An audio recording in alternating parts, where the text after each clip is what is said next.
Yeah. Hey, can I get a Jameson and a ginger ale? Yeah, sure, buddy. Hey, nice tie. Oh, thanks, man. You know what? Now, the reason why I got it, it's a zebra. There's an old, Eastern philosophical proverb about, is a horse a black horse with white stripes or a white stripe with A horse? A zebra? A zebra? Yeah, it's supposed to be something where it's its life is sort of just interpreted by every individual. Yeah, buddy, we're at a Jameson actually. Oh, yeah, I'll go with a jacket diet. Okay, yeah, cool. Yeah. What is this some kind of fruity man or something? We were talking about tats. Was that a fruity zebra tattoo you got? No, it's not. Like no, a fruit people. stripe? No, people keep saying it's not the fruits. No. Like fruit stripe gum. No, you misunderstand. No, it's all about perspective. Because if you look at a rose, I could look at a rose and say it's beautiful, and you could look at it and say, oh, hey, it's just a silly rose, So that's why I decided to put the zebra on my arm. That's why I decided to do it. Okay, buddy, here's a drink, man. Have a good one. You're listening to the Double D's podcast. I'm Dom. I'm d.respect. He's got a great set of tits. I get so angry thinking about this kid. Because that's what most people are bitching about. I'm from New York, you know what I mean? We like to eat out here, You gotta stop looking at interacting with people online as a cheap date. My father used to drink. Get the fuck away from me. I'm done. I come a lot, by the way. You're doing the rap stuff. If you didn't say it, somebody in the comment section would have said it. It's like how you feel when you're having a paranoid high. That's a dynamic connection right there. You're listening to Double D's. I'm Dom. I'm d.respect. Folks, the Double D Skitcast has been out since September 1st. What is the Double D Skitcast? It is an assortment of audio sketches constructed by myself and Mr. Rabrun. In the description below, you will see a few links down there. It is available on, did I say available? I was going to shit on you for it, but you did it to yourself. If something is available, then I guess it's something that you can run from. Your problems are available. Yeah, I guess if that's a word. It's in the description below. It is available on Amazon, iTunes, and Google Play. The Double D Skitcast is a treat. If you listen to the show weekly, you will get every joke. It will be so flavorful and such an enjoy. It's just such a great experience. Get the fucking Skitcast, you asshole. Yes. Get it. You know what I'm saying? Get it. I have to make a disclaimer. Before we start today. I have a cold. No one cares if you have a cold, rap. What does this mean? Are you gonna not talk with as much energy? Are you already clocking out? Yeah, is that what this is? Yeah. My throat hurts, so I can't really bring the laughs and the goofs and the gaffs as much as I usually do. Okay. I gotta tone it down a little bit today. Okay. So this new version of Dom. Yeah. Is this something that we're gonna have to get used to? Is this gonna be pretty much you? Yes, no more jokes from me today. Okay. Because if I do make a joke, I'll get into a coughing fit and it'll hurt my throat. Okay. I don't have any lozenges. So. You've given me notes of things that you'd like to talk about. Yes. And you'd like to talk about, first of all, testicular cancer. Yes. Pancreatic cancer. Pancreatic. You mispronounced it. And you'd like to. Oh, okay. This is a bit of a throwback. You'd actually like to talk about Watergate. Yes. Okay. You ever seen Frost Nixon? Is that the Oliver Stone movie? I don't know, but it's a movie about Richard Nixon. No, I never saw it. I feel like you'd be into something like that. Why? Why would I be into it? Because it's about broadcasting. I know you're a fan of that. You surprised me with some of the random shit you're into, and it just seems like you'd be like, dude, Frost Nixon, the best. I've seen it 3 times. Ron Howard, not And it's about a conversation, and I know you like movies that are conversation based. And so the whole thing's a conversation. No. It isn't. It's about Frost, this British journalist who comes over, and it's like it was a televised. Is sequel interview. to Frozen to this movie? Is Frozen the sequel to this movie? Damn, that's like you were like really reaching on that one. Yeah. Yeah, well, hey, man. That's what we're doing here on the If you're going to be serious, Dom, Here then we go. turn down the volume on your fucking on your computer. That's all I cough. Thanks a lot, Rap Run. E40 produced track. Wobble. God, I hate E40's voice. He sounds like he's underwater, and he's cousin. Hey, well, E40's yup. E40, like, do you know the song Yup? Yeah, no, I don't know that song yet. Do you wanna know the hook? No, yeah, go for it. Yup. Nope. Yup. Nope. That's literally how the chorus goes. Yeah, honestly, it is. It's yup, nope. The whole. Anyway, It's fucking, so Frost is interviewing Nixon on TV about Watergate and a bunch of other shit that he was able to evade from the press, and I guess he wanted to sort of air everything out. And I think the idea was like, I don't think he wanted to talk about Watergate. I think either he had just been impeached or this movie was one of the reasons that he did end up getting impeached. But yeah. So he Frost goes in there and basically he just cracks him over the head with the questions and just gets him to go ape shit. And at some point he flips out on him. He quits the interview. It's pretty interesting stuff. Did you ever check out Good Night and Good Luck? I see Kevin Bacon is in the movie. That automatically raises the value of the film. Kevin Bacon's one of those guys. Jack Brennan.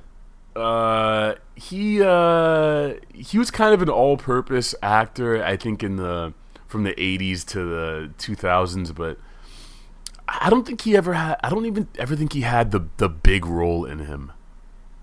I've got a big role for Kevin Bacon. Kevin Bacon should play me in a film. Now, who would I cast as you? I would cast I think Cuba Gooding Jr. will be really good. Why Cuba Gooding? Dude, that would be good. Don't even fucking lie, dude. I'm not even no, joking the most that I've ever gotten in life, the most that I've gotten either two people.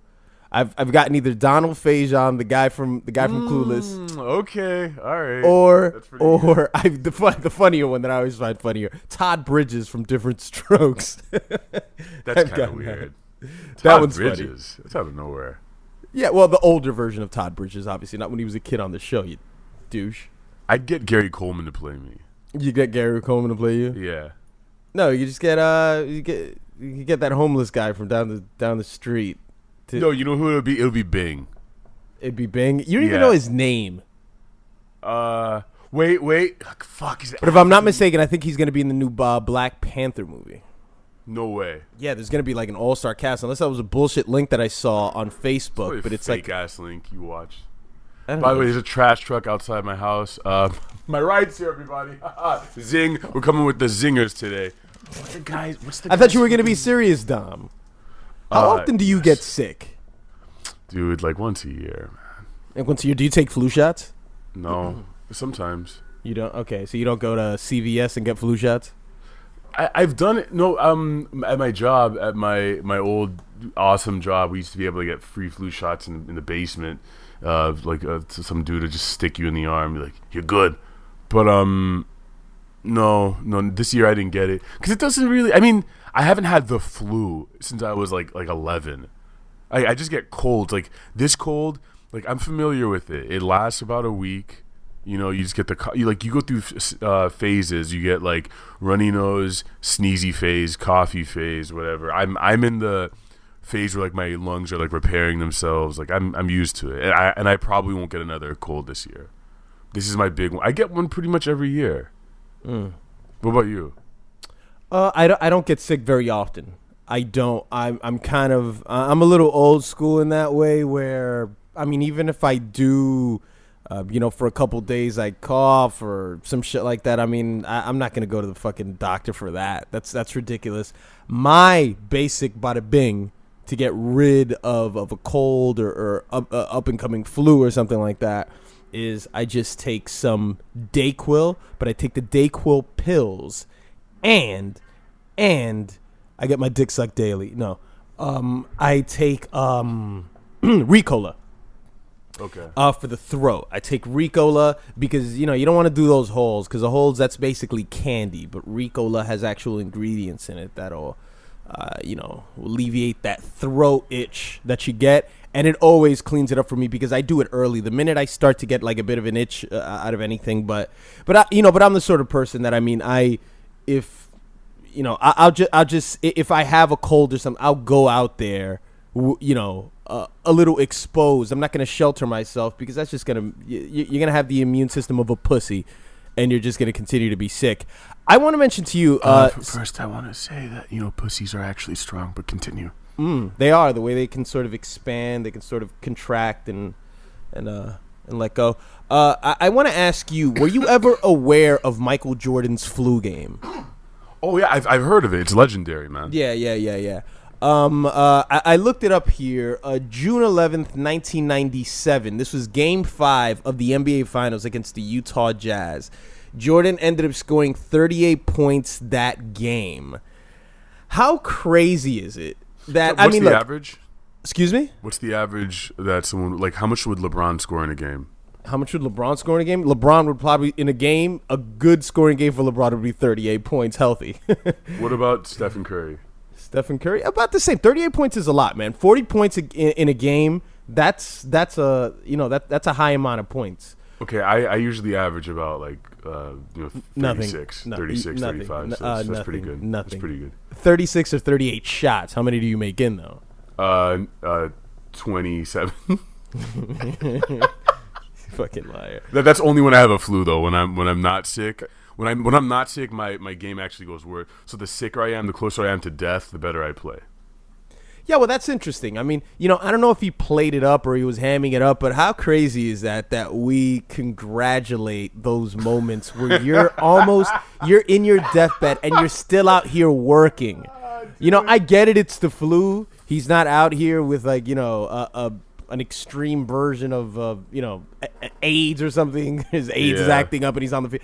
I Did you get hear it. about Magic Johnson's AIDS game? That shit was legendary, dude. that was way more legendary. Yeah, dude, that shit was hot, dude. On the streets, man, dudes out here was getting AIDS just to be like him. You know what I'm saying? Why do I think you're about to bring up FUBU? What's your fascination with FUBU? Whenever you mock, because I used to wear it, and I have nostalgia when I think. What do you mean? Why did I wear it? That's what we wore down here. What the fuck? You never wore FUBU? That's what we wore. I think my flu's acting up. That's what we wore down here in the DMV, dog. And Sean John, all right? Okay. Oh, Sean John. Okay. That I can. You're on board with Sean. This is same shit, dude. Well, Sean John was more of an East Coast thing because Diddy made Sean John. It was more an East Coast thing. Nah, FUBU was the shit, and Echo, man. I love it. Echo was another one. Echo, yeah, that was another one. But back to the flu game thing. Something I've been reading about lately is whenever something gets popular, there's always someone who comes out and shits on it, and then there becomes like a counter movement against that thing. And wearing condoms. Yes, precisely. Down with contraception. Magic Contraceptives. Johnson, my friend. I'm sorry. No condoms, my friend. Do not wear them. Okay. Make sure if you want to fuck the girl, you do not. Who is that? Is Takala? It's my cousin.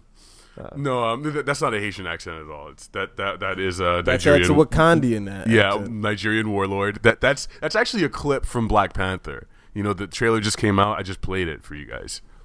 It is me, T'Challa. Okay, if you want to be in Wakanda, you cannot wear condom. Okay, if you wear condom, I kick you out of the fucking country. Okay, motherfucker. Okay. How the fuck you come in here? You wear the condom and you touch the girl. Okay. Okay. Yeah. We've had enough. No, man. I think the listeners have had enough of that. Nah, dude. They're rolling around. They're laughing. Okay. But hustle porn, this concept that you need to work past your limits physically and sort of beat the shit out of yourself and push past things. There are merits to it, and it is a real thing that you need to reckon with. Like, if you want to be successful at all, if you want to make anything that's worth something, you will have to push past barriers, some of them physical. And if you're a performer, yeah, you will need to do that. But, on the flip side, like I said, when there are counterculture movements, there is this movement that's sort of like, okay, we get it. We get that it's cool to push past all this shit and everything, but like your mental health and your physical health is an important thing, and you can't really ignore your body. I mean, this is like they're basically they're the Will Smiths in Tell the Truth. What's this fucking called? God, the concussion movie. Yeah, they're the Will Smiths who are like, they're the ones who are trying to make sure that you're not going insane in 10 years because of what you did today. You know what I mean? And, like, and both of these things, like, it's they're both relevant to different degrees. Do you understand what I'm saying? They're relevant, but I mean, what is how often? I mean, somebody like Michael Jordan who goes out there for one game. I mean, how harmful is that to them? I guess it would really. That speaks about like combat sports, doesn't it? Definitely. I mean, like that's one of those sports where it's like it's all about endurance and you really putting your body through the ringer. I mean, the shit only happens for like 15 minutes, and that's why people connect to it on such a visceral level, because it's like, sure, basketball, tennis, soccer emulates us fighting. It's a good football. Even football is a closer emulation of us fighting. But what could be a more human sport than you actually beating someone down? So yeah, you see physical. It's a physical manifestation of that struggle, of like you pushing your body past a certain limit, or at least a place where like most of us can't even go. And we do idolize that. I mean, like look at who we just elected. Not we. I mean, this country. So the truth is out. The truth is out. I'm sorry. I want to admit it on the podcast that I voted for Trump. Oh, you just did. Yeah, we get it. We get it. Yeah, I did. But I think Dana White, president of the UFC, I heard him once say that fighting must have been the first sport ever. He said, I'm truly convinced that no matter how, whatever primitive times that we wanted to entertain ourselves, two guys just started going at it, and everybody else just... Two guys started going at it. Is he still talking about fighting? Two guys just started going at it, and a bunch of people started watching them. They started watching. Why did you have to take it to that right? You know what I meant. I'm sorry. It's funny. You know what I meant. How dare you speak? Tell me about the guys going at it. Sully the name of Dana White. Tell me about the guys going at it. Tell you about them? Yeah, tell me about the guys going at it. Well, I think in reality what I think was happening is that you had two guys with both equally fractured dicks. So they said, look, we are equals, so we have to battle this one out. And there was a very first broken dick fight. Yeah. I think it was around 1880, I think it was. All right. Yeah. So it wasn't that long ago. It wasn't like ages ago, but, it's an historical blink of an eye. Me being a broken dick expert. Go ahead, ask me another question. That's it. I have no more questions. Okay. But I mean, what else? What else could there be? I mean, like you have the strongest people in the village. I mean, so you have sports where you beat the shit. And it's pugilism. It's like all you need is your hands. I mean, like how much more simple could that get? I mean, but actually, there's probably other stuff like who could spit the farthest. Honestly, like there's little stupid shit like that. But no one wanted to see that stuff. You wanted to see the guy Grog who could hit someone else over the head with the club really well. Mm-hmm. Because then he get the most cave bitches. He get the most whatever the fuck, mammoths and all that stuff. But but at what point though? Like if that happened, like at what point? Like if you and I wanted to fight, and sports, obviously, whatever sport it was. I mean, if it was fighting, I would think that if you and I wanted to fight, and then a third person wanted to bet on the fight, like wouldn't it be very likely that one of us would want to kill that person? Like, what do you mean you're going to bet on this fight? I'm going to kill you. I'm sure the first person that tried to tried to commodify fighting was killed. Like maybe the first 3 or 4 people were killed by the participants of those fights. Why? I don't know, because I would think if I was crazy enough look, me and Dom, we're gonna go at it at 3 o'clock, and it's like, okay, well, let's put money on it. What the? You put money? I'll fucking kill you, and then like that's it. I mangle you.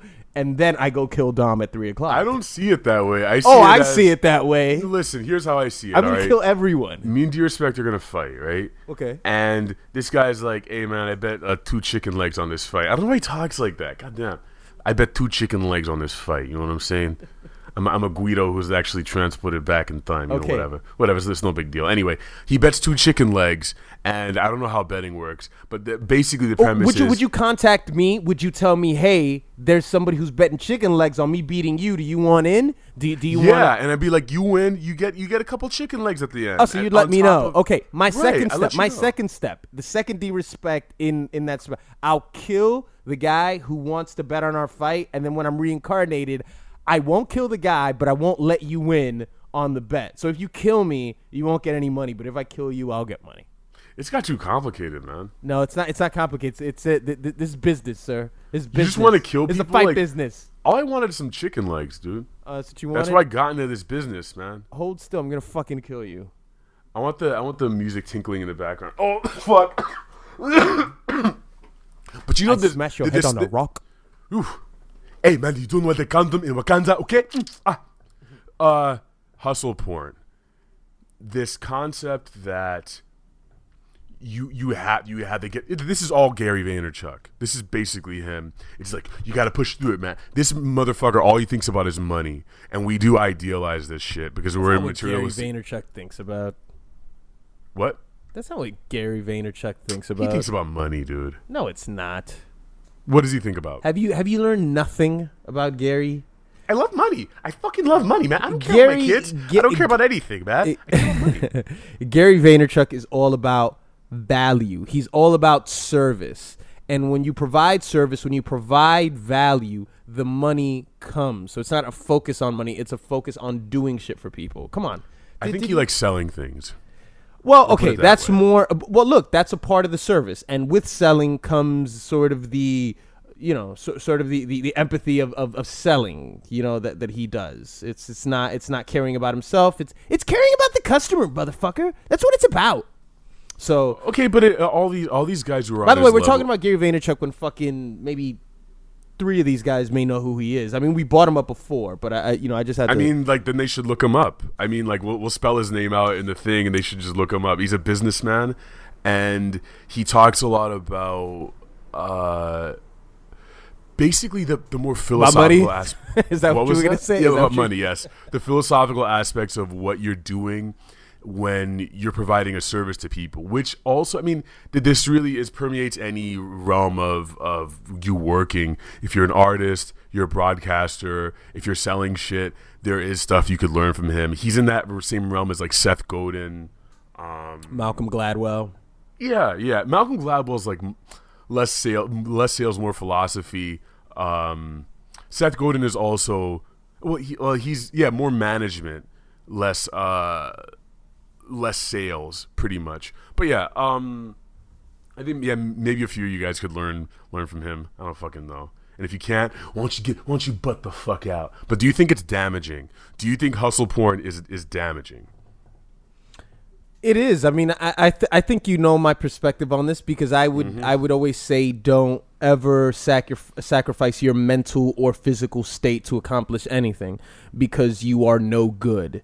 You're no good. Okay, so basically, all right, let's break this down into everyday people terms. Let's not make it as sexy as going into combat or whatever. Let's make it showing up to work every day and hustling your ass off and getting 4 hours of sleep. That's awesome. You're going to get a lot done, but you're going to fucking fizzle out. You're going to gain extra weight. You're going to be very stressed. Your metabolism is going to be fucking everywhere. So what you're doing is you're essentially killing yourself very slowly. I don't agree with that.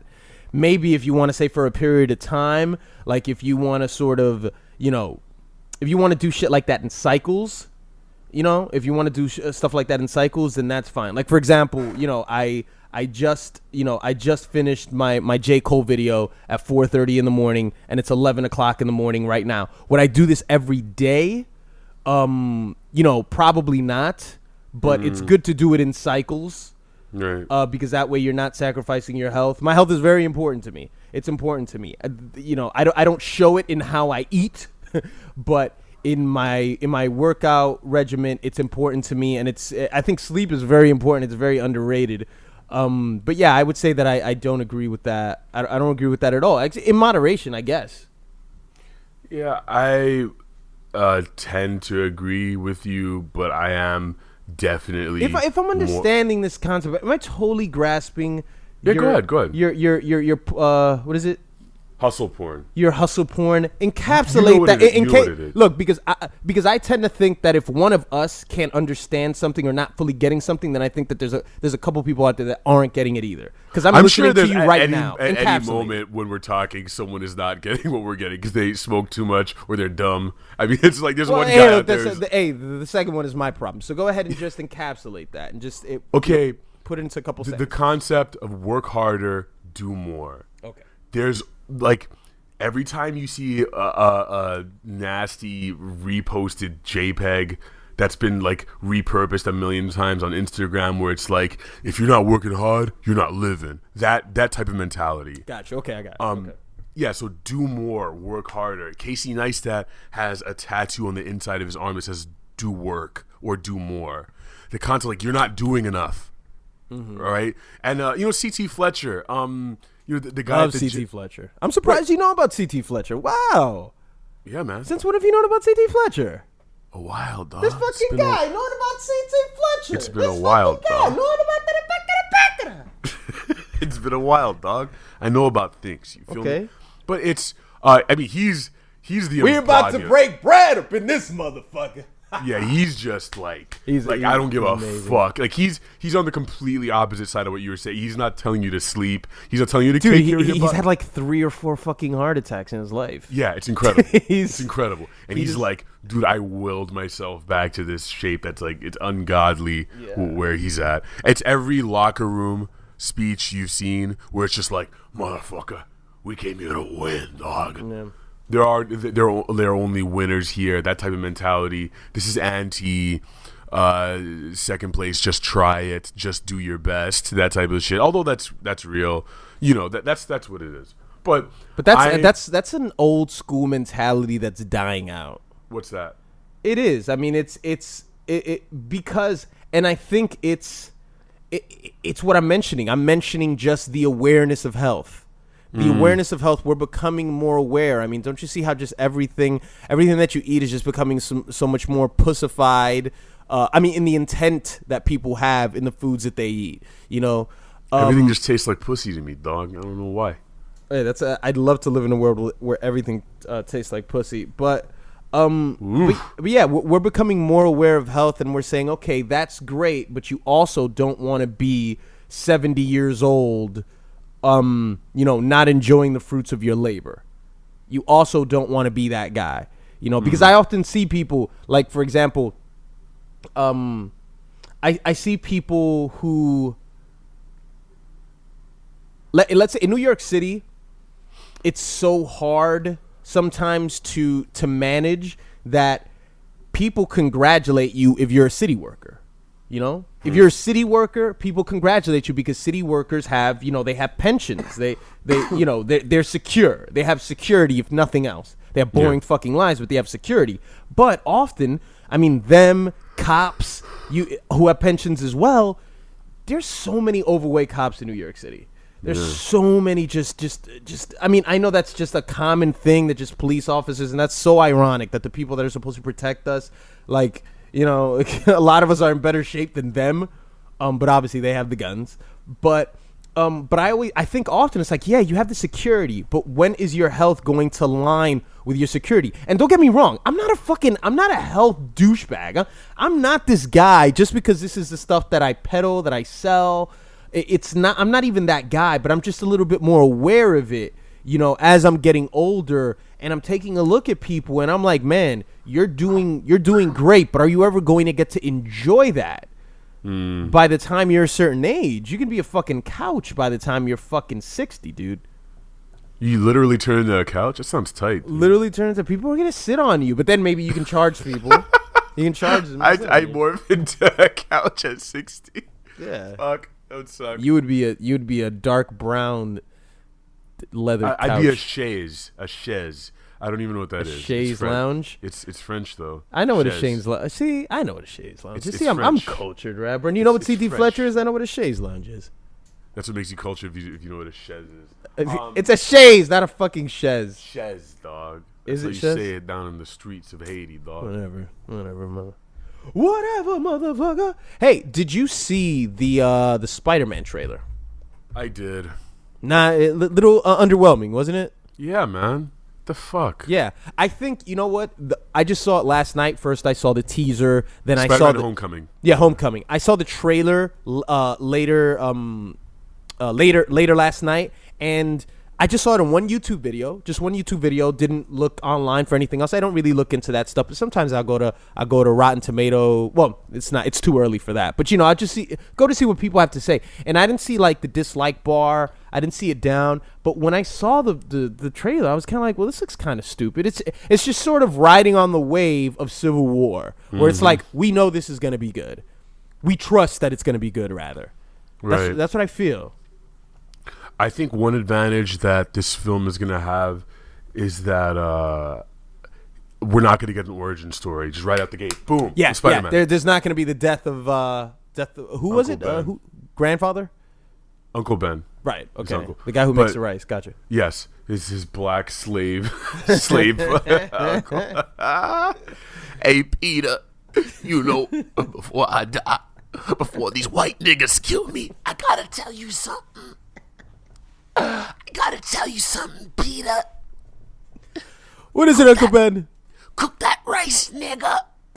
You gotta cook it up. Okay, I will. Cook that rice. This is my fault. I will live with this Also, guilt for the listen to rest the of my new life. j.cole. Listen to the new j.cole album too, my nigga. I just found out who C.T. Fletcher was 2 days ago. Hey, get out of here, little white nigga. You run. You go join them white ass niggas, the Avengers, okay? You do your thing. Alright. I got you. Uh, That's the exact script yeah. Yeah. So we're not going from to the get Tobey any, Maguire version. we're not going to get any of that. So that's going to be good. You take out a good 30-minute chunk of some shit we already know. The kid is very likable and he's young. Mm-hmm. I know it sounds weird, but I've rambled. We smell franchise. Yes, I've ranted about this many times, but Ultimate Spider-Man, when Brian Michael Bendis was writing it, 16-year-old Spider-Man, that is the perfect Spider-Man. He's got to be in high school, and I don't mean Tobey Maguire high school where you're like 30 years old pretending to be 17. I mean an actual boy. That's the perfect Spider-Man. He's lean, he's short, he's annoying, he's still going through puberty, and he's like, oh, I can't believe I got to do this. Like, it's just talking too much. Perfect. So this kid is going to be good in that role. I'm talking about this like people talk about sports. He's good in the pocket, this Spider-Man kid. I will not laugh with you because it's more sad than anything else. But continue. Yeah, absolutely. Like he's good, he's strong. No, the fight scenes, I think it's gonna be Spider-Man fights. It's always flying around with a web sling, and I find that I'm not connecting with these fight scenes that much anymore, with the exception of Doctor Strange, which I don't think you've seen it yet. No, I haven't. Check it out. I think you'd like it. You check it out. Don't fucking. It's unique. Don't fucking. You go see it. I saw it already. Okay, good. So then see it again. All right, just cut down that trader conversation. All right, whatever. Like, no. You gotta fucking see it. No. Yeah, so I don't think it's going to give us anything unique besides, I mean, a younger Spider-Man. And the fact that Tony Stark is in it and he's living in the expanded universe. That is another unique thing, that they're including everyone else. The love interest in the movie sort of looks like the comedy relief. Well, not really comedy relief because I guess Spider-Man himself is comedy relief, No, but his Fat Boy sidekick. is He his looks sidekick. like he's related to the love interest. No, not at all. They both look Samoan. He gets turned on by her in the trailer. She's the love interest, dude. She is, but I'm saying his friend is turned on by her. Like, you're talking about, you think his friend is related to her. No, I don't think that they are related to each other in the movie. I think that they look like each other. I like this idea though. If they were cousins and and he was trying to fuck his cousin in the movie, and they just put it in this huge multi-million-dollar budget film that he's trying to fuck his cousin, that would be tight. Oh, really? Yeah, it would be weird. What do you think about the idea? Because that girl looks pretty racially ambiguous. Yeah.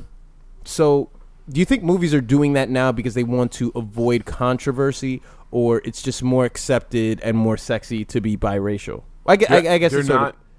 It depends on if I don't know if she's Mary Jane or not. Mary Jane is, I mean, she's traditionally white, red hair, or whatever. But I don't think they're avoiding any controversy.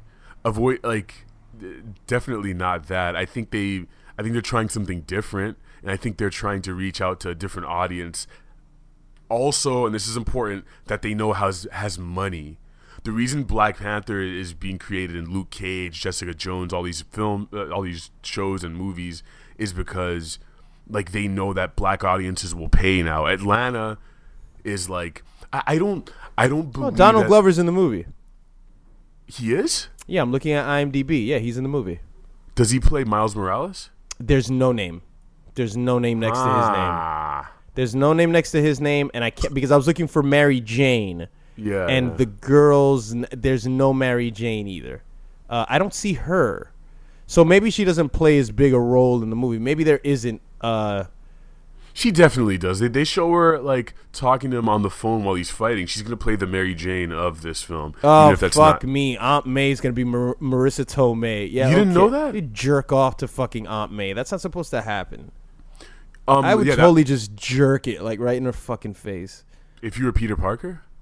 If I were me. Why would you be there, dog? I don't know. Of course, Stan Lee's gonna be in it. Hannibal Buress is in it. Damn, dude.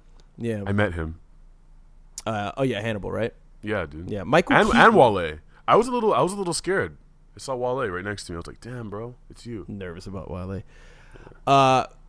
What do you feel about the Vulture being played by Michael Keaton? Is this sort of like a Birdman spinoff? A little bit. That's what it feels like.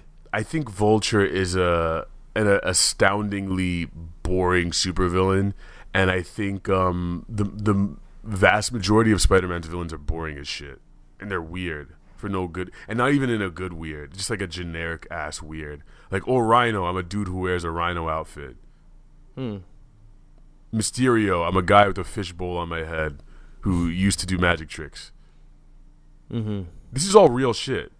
Sandman, I turn into sand. Boring, dog. Electro, I'm Jamie Foxx. Get that shit out of here. He's got boring ass villains. So I don't. I think we're coming up to the crest of a time where we're gonna. I don't think I use that word right. We're gonna start being annoyed by superhero movies because they're just not.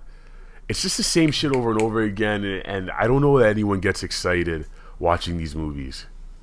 Like, So you just think this whole thing is just gonna be total crap? Not that it's total crap. It's just gonna be just common in, common out. It's not gonna stand out. It's just gonna be regular. This film, or you're talking about the whole Marvel Cinematic Universe? This film. I honestly, because the trailer didn't show you anything, obviously. I think it's gonna be a little generic, man. And I think it's a curse of Spider-Man. He does it like people look back fondly on Spider-Man 1 and 2 with Tobey Maguire, which are like the real true Spider-Man movies. But even those are kind of like not that interesting. Like what? I don't know. This gives me a weird feeling of just like, why am I fucking watching this? This is stupid. It's not like there's nothing here of substance. Kick-Ass was a little different because they tried to put it in our world where he has the option of dying. He can get stabbed. Yeah, exactly. Yeah. And I mean, the girl is this girl who's like, she's like an underage like child warrior who has like issues. But like you don't see that stuff reflected in the other Marvel movies. No, I don't know. We'll see what happens. Oh, you know. You got some fucking idea. Yeah. I don't know. I just it looks, I liked the Spider-Man from Civil War. I totally got the angle of him just being annoying, but just as annoying as he is, he's equally, like, his potential is equally there as much as he's fucking annoying. So that's why Tony Stark has to tolerate him. But I don't know. It's hard for me to get excited for a superhero movie, but to me, what works for me, if you're gonna make a superhero movie for the next year, the trailers commonly go in the direction of melodramatic, and this didn't go melodramatic. This felt like the third or fourth trailer. Maybe they go with the melodramatics at the beginning of next year. Like if you remember the trailer for Civil War, or for X-Men Apocalypse, like You are blind because you follow blind leaders. They went very, very fucking serious. It's like, holy shit, and it's like the Four Horsemen. Yeah, he got it from the Bible, or the Bible got it from him. I'm like, wait a minute. Who the fuck are we dealing with right now? This is ridiculous. And this movie just totally is just like, oh, hey, there's the girl. There's Michael Keaton, who's like a cab driver in the movie. Is he like looking at him in a car, in the back of a car? He's like, I'll kill your family. It's like, what, did Peter jump into an Uber? That's how it starts. And then the Uber driver. He's an Uber. He didn't pay his fare or some shit, or his car didn't go through it. It's like, right. Listen, motherfucker. If you don't fucking give me 5 stars, I'll fucking rape and kill you, dude, and everyone you love, okay? I'm gonna kill all of them. I don't give a fuck. And then Peter walks out of the cab, and then the movie starts. Yeah, he goes to his forge and builds the vulture suit. But how great would that be to be in a universe where conflicts sort of arise the same way like they arise in a Seinfeld episode, in a superhero movie? Like, explain. A superhero universe where you are in a cab and you are a superhero and you encounter another superhero and you guys just have a bit of just an argument, and that's it. And for the rest of the episode or the rest of the movie, you gotta die. And this is a conflict that we're having. You said something that didn't sound very polite to me when you hopped into the Uber. One of them has to be insane for this to happen. One of them has to be insane. Okay, it's the Uber driver, because the Uber driver is the one who's fucking projecting his fucking anger out to the world and thinking everyone's against him, right? Yeah, dude, like, there are so many comics you would enjoy, and if you, like, what you said just now is better than, like, the vast majority of superhero comics that are out, period. Like, that premise. Mm-hmm. It's great. Like, that's all I want is something new from these stories. It's like I would watch an hour of just the Avengers talking in a party, no fighting, just like let's say a conflict happened 2 weeks before, like a massive one. People were in ICUs, they're all fucked up, and now you're just seeing an hour of the party, the aftermath, which includes what you were talking about, Seinfeld moments where it's like Hulk said something, like Bruce Banner said something to Iron Man that hurt his feelings, but he doesn't want to bring it up. Like, sort of like a Curb Your Enthusiasm type shit, where it's just like the nuance of social interactions that happen to be in this world where they have powers. And it's not about them having powers, but that sort of flavors the conversation. Do you know what I'm talking about? Yeah. Like, but that would be more amazing to me than what we're gonna see in Spider-Man. But of course, something like that wouldn't sell. A studio wouldn't buy it at all. So we're never gonna. This is you speaking on, from the perspective of somebody who's been shoving this shit into his face ever since he was like 14. Though you aren't the casual. You're not me. I think these movies sort of try to attract me, just me. It's all about me. But you know what I mean? You're not even that interested in it. Well, I'm a casual moviegoer when it comes to superhero movies. I'm a casual goer, I don't, I haven't seen Doctor Strange. Will I see Doctor Strange? I don't know. Has Doctor Strange fucking ever spoken to C.T. Fletcher? Dude, I don't know. I got to figure this out. I got to watch. He probably healed his back, dude. He probably that's what he does. He heals things. Yeah, he's an actual doctor, and he breaks his hand. Is he a magician? He is. He's a magician. Oh, okay. Yeah. No, so I mean, I think they're pretty much going for my dollar. I feel like they've already got you locked in. They're not trying to impress you. So they don't want to bring anything fresh to the table because they can just print money if you're Marvel. You're right. Marvel. Marvel. Of course, yeah. You would find this funny. Marvel Cake Comics. I want to answer this question. That came from a guy last week. That's right. We had a very good Snapchat question that we didn't get to read last week, but Dom's gonna read it. If you guys want to send the Snapchat questions, please direct it to my Snapchat because Dom is gonna say his Snapchat way too fast. Mine is d.respect. That's one word. d.respect on Snapchat. What if they don't know how to spell dot? What if they don't know how to spell dot? Well, they are. They're fans of this podcast, so okay. D-D-O-T respect. And if you don't know how to spell respect, look up the song. All right, we got a question from Flying Color, who spells color in the British way, which makes me feel like, I don't know if we want any Brits on this show. You know what I'm saying? Color with a U, which is weird. But you have to say mate at the end of the question. Hey, what's going on, fellas? What do you think about making art for the sole purpose of making it for other people, regardless if you don't like the style? That's Australian. Look, man, I'm trying. Can you let me finish? Yeah. Go ahead. Should an artist do whatever they want or serve the people demanding it? Crikey. Okay. Good question, sir. This is a deep one, man. Go for it. No, you. Well, after you, sir. Fucking go for it. Après vous, haha, mon ami. What do I think about making art for the sole purpose of making it for other people? I think you are in service, and I tend to think about things in spectrums. For instance, I'm way on this end of the autistic spectrum. I'm retarded. I'm joking. That's a joke, everybody. There are sides of the spectrum. And the WD podcast said Is that your impression of retarded me? No, that's my impression of a blogger or somebody in the comment section who's gonna. I thought it was Blogger Chan. Actually, you don't say Blogger Chan's name 3 times, or you summon her. Meaning, I can't say her name one more time, or she will appear, which is scary. You better stop. So there's a spectrum. I think about visual art a lot, and this translates to performance, music, whatever, right? You got the guys who are like OK Go or something, they'll be on a Subaru commercial. They're about as sellout and Mountain Dew as you can get, and I'm not casting any judgment right now.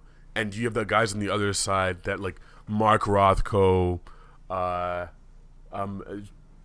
talking about music. I mean, even like throw up like Tom Waits or something. He wouldn't do a Mountain Dew commercial, and they don't even want him because people won't understand whatever idea he has. It's too far out. I think a guy like Tom Waits is self-serving. A guy like Basquiat is self-serving. He's doing stuff, I think, with the pure selfish intention, like a childlike intentions of creating something, which is very pure. But it's rare to be able to do that and have someone just be your patron and give you money just for that. At the same time, they're like, as far as you can get on that spectrum, if you're showing your stuff, you're serving people. You are giving people what's in your head, your deepest thoughts and emotions.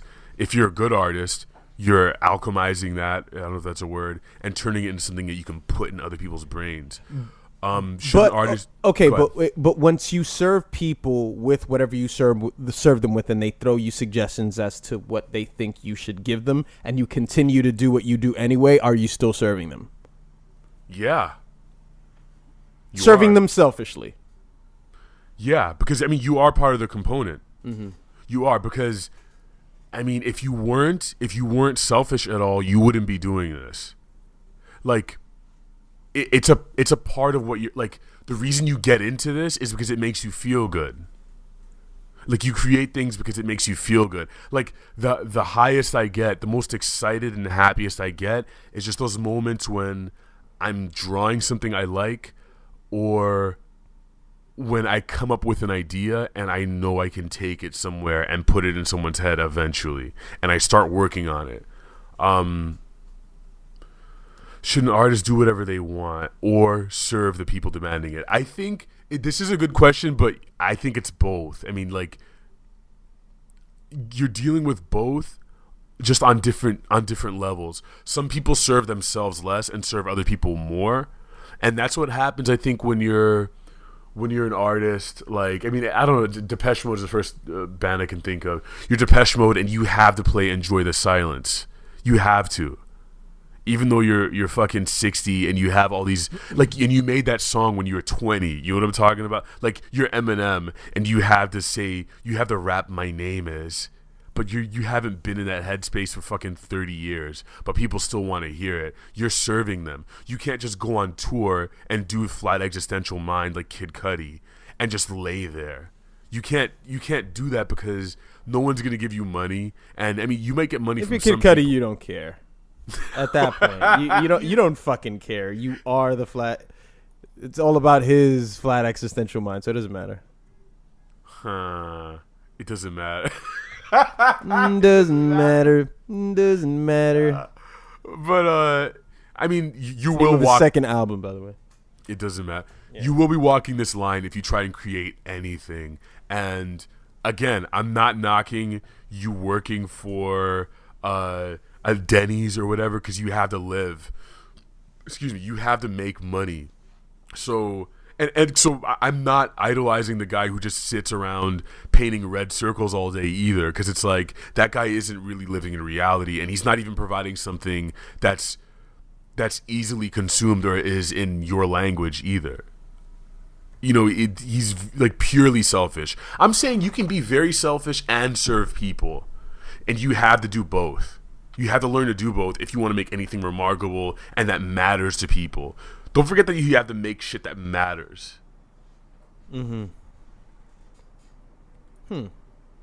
Well, okay.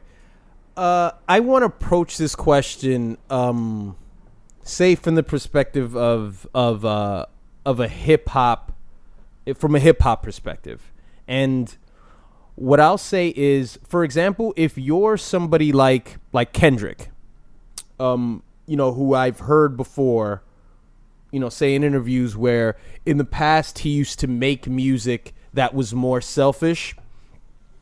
He understands that now he has a responsibility.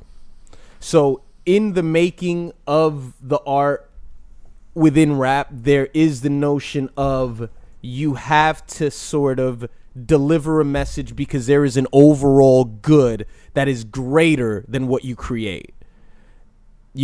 So he basically took that perspective with the music that he makes. So he may not be making the music that he wants to make, but he's making the music basically for the public. Is that going to continue? Is that going to persist in the future? You don't know. But as far as, you could probably clearly say that an album like To Pimp a Butterfly is done for the people. It's done to serve the people. It's done to spread a conscious message.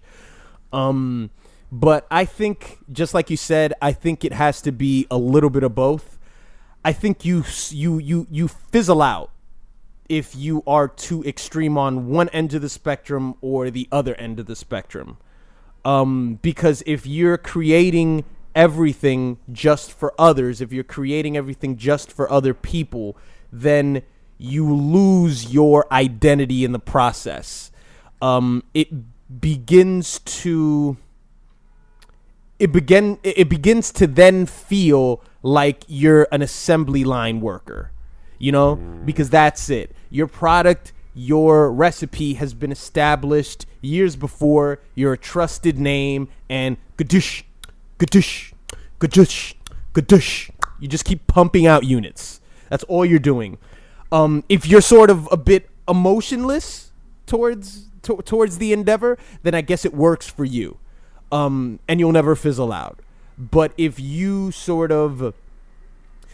have this feeling that you connect to it, and it's sort of an expression of yourself, then turn off your phone, you idiot.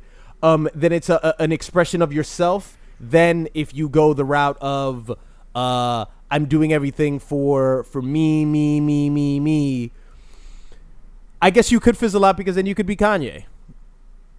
you know, because then you begin to believe your own hype. You begin to believe your own hype, and then it's in your head. I think it's just, I'm a fucking genius. This is all me. This is all me. How much of creating something do you believe that, how much a percentage of it includes your audience or includes the people that you're doing it for? Do you believe that they are sort of creating it with you after a certain point? Fuck, man. James Lipton Actor Studio. That's a good ass question, dude. I do think that art lives on after it's made. I mean, a painting or something, for instance, is a painting or song is made in your head, and it means something to you. But once you put it out there, you have no control over where it goes. For instance, I have a conversation with you, and then I have no clue. And people will say shit to me like, "Oh, remember the time you thought you were a lizard when you fucked the girl when you were high?" And I'm like, man, I don't even remember like where I said that. But like, these things, like you have no idea. Like, or people will bring shit up to you that you said 3 years ago or something you made, and you're like, "Oh wow, I forgot about that little thing that I left." But that's all you're doing, is just kind of just shooting things out there, and then they take them and it becomes something else. Because it's like, how could you possibly understand what your videos or what your words mean to some kid who lives in Sweden? You don't live there. Mm-hmm. You have no idea what he doesn't. English wasn't even his first language. You know what I mean? So like, how could you possibly know what your work is going to mean to him or how he will interpret it? Because it's different. Or even fucking a woman. Like, there are women who look at what you do, and it's like, I mean, I know the vast majority of the people who watch my stuff are probably male, but like, women watch my stuff too, and it's like, I think that like what I do probably means something different from them, or they probably notice different things, maybe. I do think, I think my roommate's singing himself. God fucking damn it. Art definitely lives outside of you, and I feel like, did I answer your question directly? Yeah, I think sort of what you're saying is it's a part of the part of the post creation, and what it will serve and what it gets turned into, I guess. Yeah. Like I guess, for example, maybe this is a bad example because I don't fully grasp it, but say for example in A Beautiful Mind, when John Nash created the governing dynamics, so that became sort of a guideline for economic for people in economic approaches, just and I guess you can interpret that in many ways. What better serves the group is every member doing what's best for themselves and the group. You know, when you develop an idea like that, did you really envision that it would be the inspiration behind how a basketball coach runs his team? Wow. You know what I'm saying? Like, do you really come up with that, or was that your intention? So I get what you're trying to say. Like, afterwards, you sort of turn that into, the listener turns it into whatever it is that they turn it into, and it's out of your hands. Right. So you're both part of it. But I guess you let go of that end. It's like, dude, whatever it's gonna be, it's whatever it's gonna be. Yeah, you have to let go of it, because like, this is something that paralyzes people from, and I think I'm really on the mindset of like, you get in and you fucking punch in and punch out in terms of creativity. Like, you get in and you are a craftsman, but you are a worker. And I mean, like, on your most creative day, you are still getting in and punching that clock. So you are a servant, even of yourself, if you want to just consider it that way. And you're just making a thing, but you can't be so focused. And this is hard. This is really hard. But you can't be so focused on, I hope they get this, or I hope I'm communicating Actually, you should be concerned that you're communicating effectively, but not to the point where you don't put anything out. Not to the point where you're so paralyzed that you don't even do anything. That's death right there. Yeah. And I think so many people are locked into this realm. And I guarantee you, dude, till the day you die, people will be asking you, how do they start? How do they start expressing themselves? How do they start making a YouTube channel? They'll be asking me, how do they start drawing? And I'll say the same thing fucking till I die. But that's the point, is like so many people are locked in with this paralysis of like, they don't, like, they're thinking about the future. They're thinking about 5 years from now, 10 years from now, what happens. Oh, I want to be James Jean. Yeah, well, you haven't fucking done anything yet. So it's like they're concerned about reception. Because when you want to be James Jean, I don't think they're necessarily thinking about like, oh, I want to make this thing. I want to be involved in the making of it. I think they're more focused on how they're perceived, probably. So before it's even made, they right. By saying James Jean, I guess what you're saying is you want people to look at you the way they look at James Jean. Right. So you want to create that, but you're putting the cart before the horse. Pretty much. It's like, what do you... And I think this is something I would urge people to really think about, and something... If I ran a class, I would really hammer this into kids' heads, and I'd probably get in trouble for it. I'd have like faculty issues because I would genuinely, I'd have two segments of the class, like the technical, and then I would have the philosophical stuff about like, why are you doing this? What do you want to prove? What do you have to prove to yourself? What do you have to prove to other people? What is it that made you want to do this? Do you have this childlike longing to be able to express yourself? Do you want to make sense of the world? Are you mad at your father? Do you understand? Know that it's relevant, dude. Yeah, absolutely. Because some of the greatest art has come from anger, love, fear. Your fear of yourself, like you're scared of something, so you bottle it up, or you put it out there in a certain way. You hide things, and you make secret lyrics and all this shit. I mean, like look at like Kendrick, for example. Like, To Pimp a Butterfly. I mean, it's like that's a beautiful manifestation of all like his anxieties and insecurities and stuff that's like even on a massive scale, like speaking what a bunch of people are feeling. So I mean, but he has an understanding of that. You know what I mean? Mm-hmm. Like, and To Pimp a Butterfly isn't swimming pools drank. It's like, it's him understanding all of these anxieties and the why, and then putting that into work. So I think that's more important. And maybe that is selfish, but I think that is a true key to creativity, is understanding why you're doing shit rather than how am I going to be perceived when I do this. And again, it's tough. It's so difficult. I struggle with this every day. Do you? No, absolutely.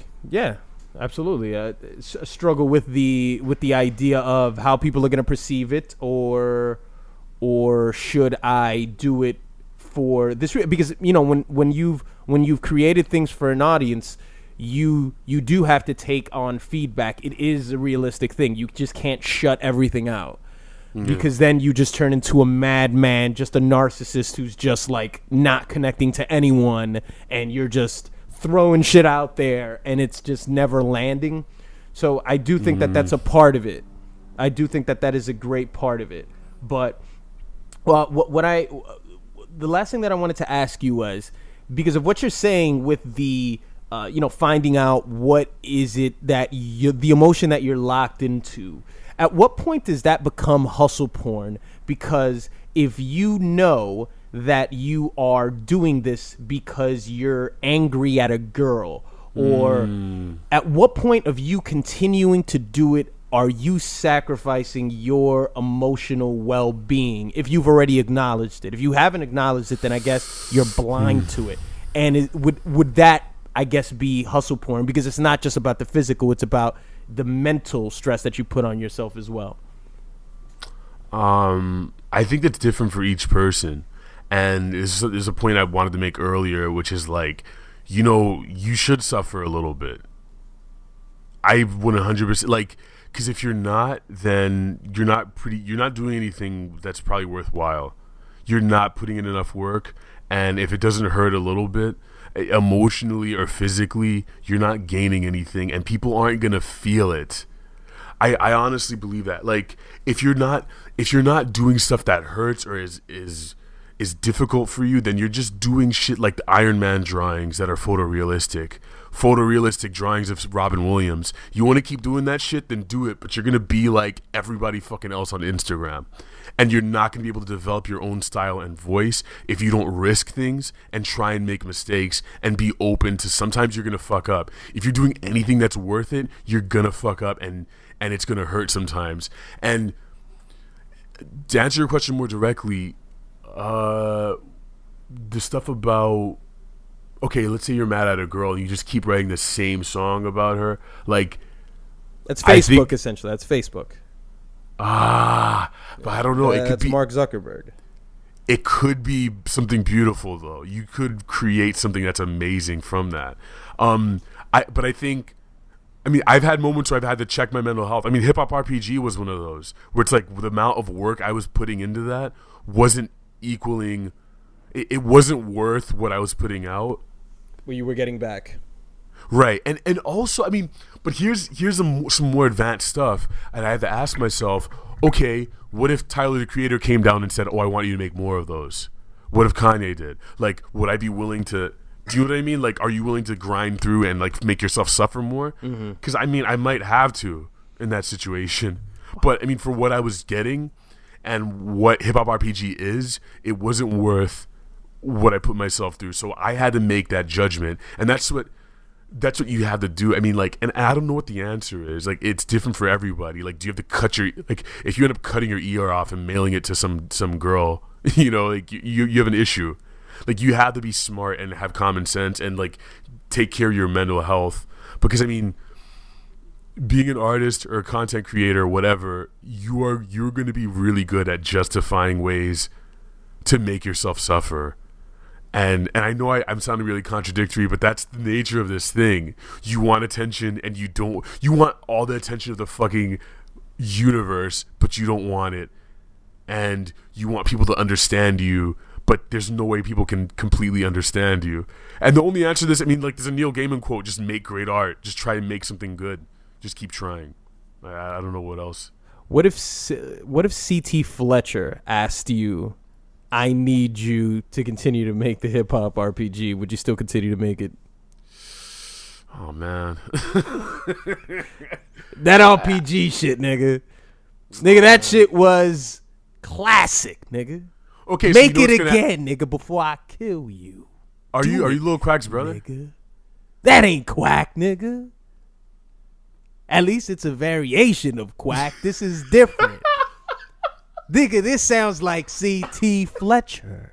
No, dude. Yes, it does. Oh my fuck you're you. You're a little Quack. No, dude. no. There's some CT in there. There's some CT. All right, close it out. You go with this fucking CT then. Hey man, you feel me? What's up, guys? Ah, come it's on. Me. It's what? me, CT Fletcher, son. What's Fuck up? this. Oh no. Okay, we're done. Goodbye, guys. Goodbye, y'all. To answer the question, as my flying color, thank you for the question.